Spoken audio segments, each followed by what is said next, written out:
welcome to Supper with Stella. Today we're going to be making rutabaga hash browns. So traditionally hash browns are the shredded hash brown. There's a lot of different dishes that are called hash browns. When I think of hash browns, they're the kind that are shredded up and kind of fried almost like a pancake, okay? And I'm gonna go ahead and just start with my rutabagas. So these are rutabagas out of my garden. I've got a pound of rutabagas here. And you, of course, are welcome to use the shredding attachment on your food processor, but I'm probably gonna regret this halfway in, but it's just a pound, so I'm gonna do it by hand with a box grater. Get in my workout for today.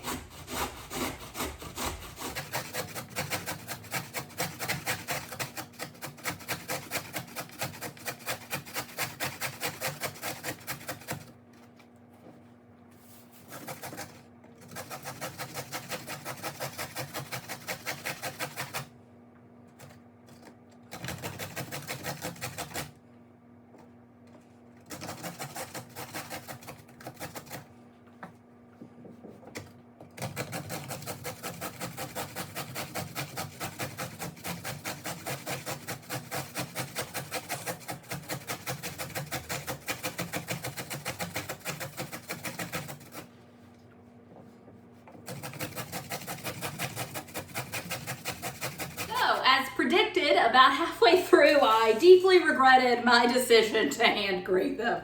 But here they are, they're all grated up. That made, honestly, a lot more than I was expecting. So, I am going to kind of squeeze these out to get some of the water out of them. Okay, so I'm gonna squeeze them out into this little bowl just to try to get some of the water out. I know when you do this with potatoes, there's a good bit of water that comes out. These so far don't seem to be, and I'm not surprised, they don't seem to be quite as wet and liquidious as a potato is, but I am getting a fair amount of water out. And just, if you don't get the water out, and I have made that mistake, it takes a very long time for them to cook, and they never really crisp up. So we are doing this in hopes of getting a crispy exterior.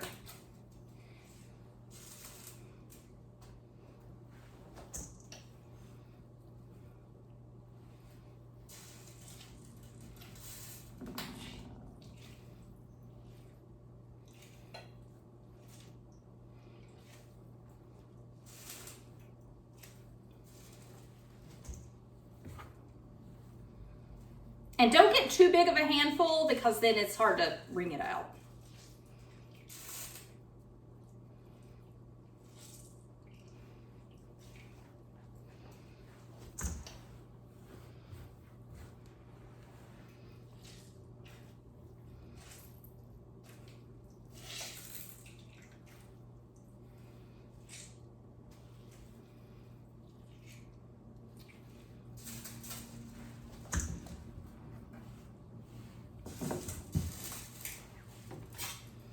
All right, just gonna scrape up all the little bits. I've got a fair amount that fell out of my hands.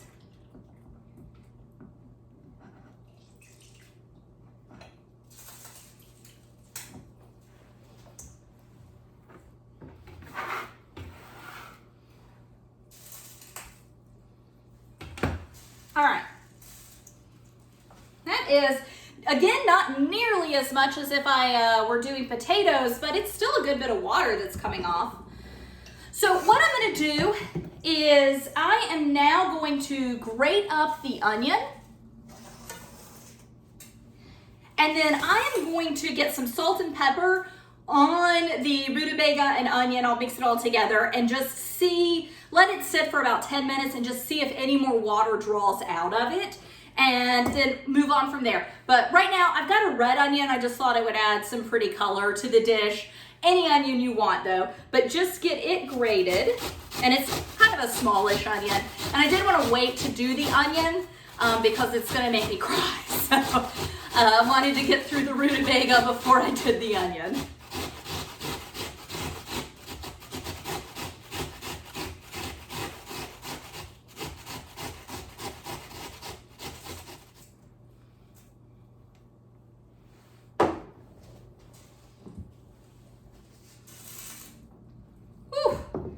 Got about a handful of onion. This is, of course, very liquid.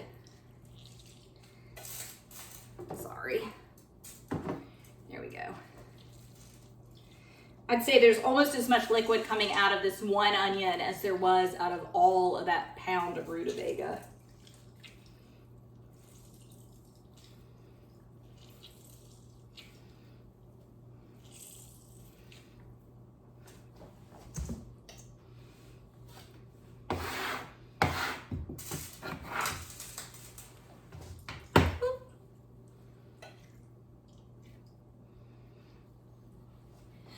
Okay, so I am gonna get this cleaned up and salt my vegetables, just give them a mix, let them sit, like I said, for about 10 minutes, and just see if any more water comes out of them.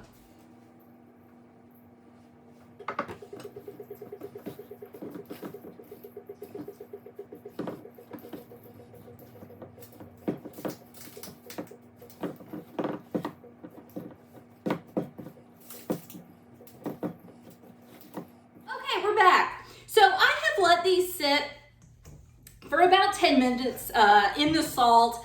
I'm not really seeing much more water come off, which means I did a good job of squeezing it out. So I'm going to go ahead and just kind of continue assembling these. So the next thing, actually, you know what? I added salt, but I did not pepper them. So I want to get pepper in them. And then add an egg.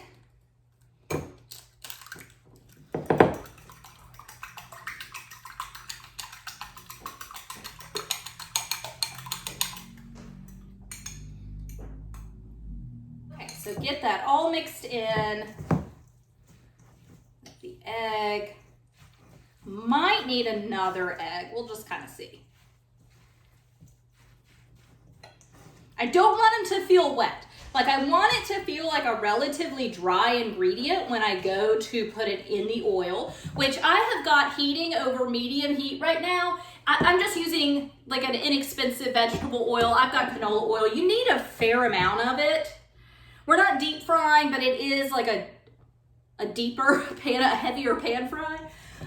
So you do want to use a relatively high amount of oil. So I use just an inexpensive vegetable or like canola oil. So that's pretty good. I don't think I need to add another egg. I've just got some homemade breadcrumbs. I'm just gonna do about a handful.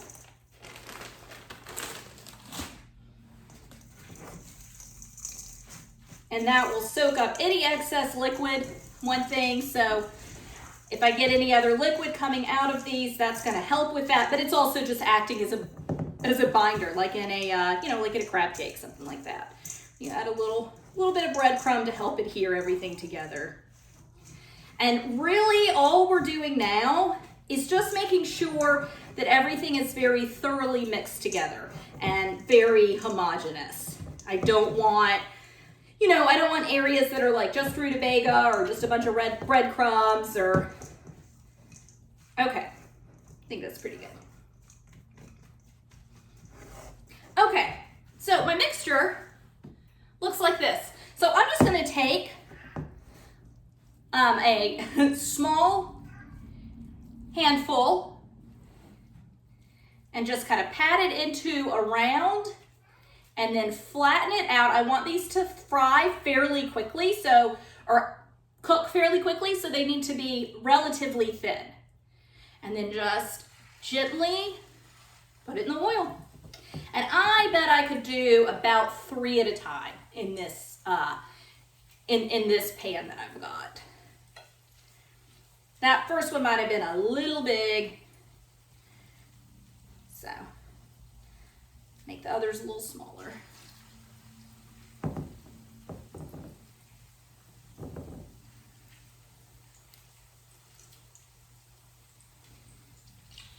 Oh, see, I am getting some liquid off now. So actually, as I ball them up, yeah, I'll just squeeze out any, wow, I'm actually getting a fair amount.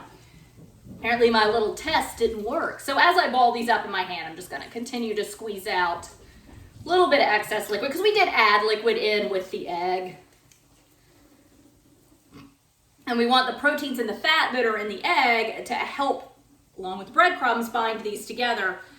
But we don't want a lot of just liquid. So I'm gonna make these a little smaller. I think my first two are a little too thick. So we're working with, yeah, I think about a golf ball sized amount, and then squeeze it out and then flatten it and get it in the pan.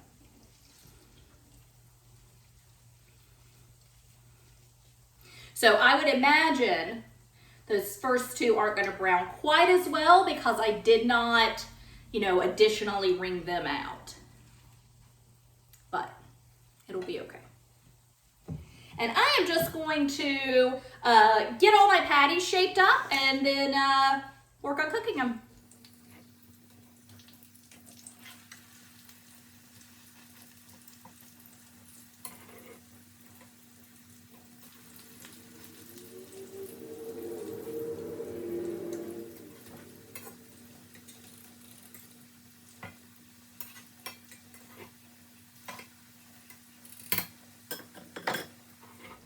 Okay, so most of the way done. This is the first one that came out. It is the largest, the very first one I made. It's the largest one I made, and you can see how it has kind of fallen apart some, okay? So you definitely want to make them smaller. This is the second one I put in. It's also a little larger than I want. So you definitely want to make sure, we've already squeezed the water out, but after you add the egg and the breadcrumb and you're shaping it into like the little golf ball sized balls, squeeze out. Continue squeezing out liquid. After I did that, the other two that are in my pan right now, which I did that method with, they're coming out. They're crisping up better. They're cooking more quickly because they're smaller, and they're crisping up better because they have less liquid in them. So definitely make sure that you are doing kind of that second squeeze. I don't cook hash browns that often. In fact, I really don't even cook foods that you have to flip that often. Like, I'm not great with pancakes. I don't make them frequently. Fried fish or pan-seared fish. That's what I do the most, but I've been using 2 spatulas to help me flip things over, so definitely not a pro. Let's see, so these are my smaller ones, and they have been flipped. Oh, that's a good color on the bottom.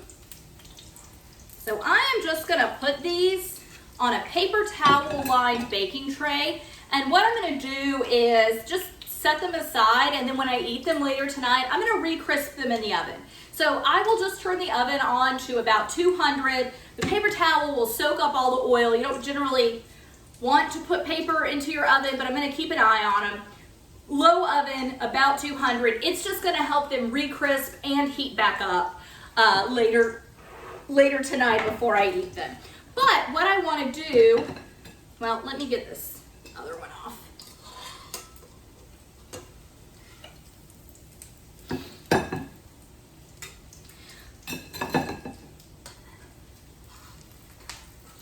Okay.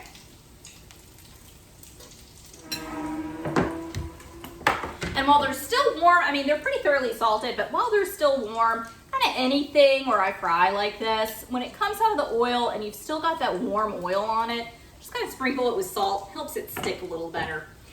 So I'm gonna make a little dipping sauce to go with these, and I'm gonna do dill. Really, you can do any herb you want. I think chives would be great. I was kind of between dill and chives, but figured since there was onion in it, and I don't know, my dill plant is looking like it's only got a few days left, so I'm trying to use up some dill. Not like use it up in that I, want to get rid of it, but I definitely want to use the dill while it's still in its prime. So just gonna run a knife through some dill, whatever amount you want. This is chopped a little over a tablespoon, I would say. But Rutabaga has a very strong fragrance and a strong flavor. I mean, this has been a very, quite the experience for our olfactory glands, right? I mean, it smells wonderful, but it's very strong smell. So in using an herb, you want to use something that's got a good punch to it, okay? So I would want to step it up, use a little more than just like a parsley. Definitely use something that's got a lot of flavor. And then just, I don't know, maybe a 1/4 cup of sour cream, and then just a little bit of mayonnaise, because I just love the tang that mayonnaise brings to things. Just give those a stir.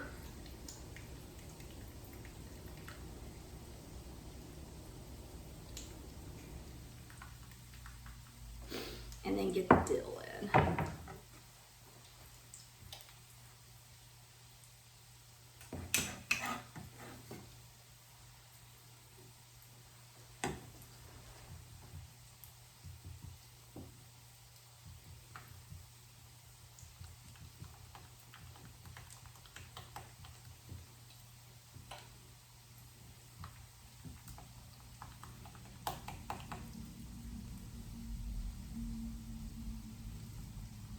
Okay, I am going to check on these with less hash browns in my pan. These are cooking up a little more quickly. Oh yeah, a little overdone to be honest, and it'll be fine, but yeah, these are cooking a lot quicker because my oil in my pan have a lot less work to do. So I'm just going to finish frying these up, and like I said, I will get them all in my baking tray, and tonight before I eat them, I will just pop them in a 200-degree oven just to heat them through. Keep an eye on them because they are on a paper towel, but you do want to get, I mean, you can transfer them off of it, but you definitely want to put them on a paper towel to help some of that excess oil drain off of them, and then I will serve them with my dill dipping sauce. So I will let you know how everything turns out. Thanks so much for joining me. Bye.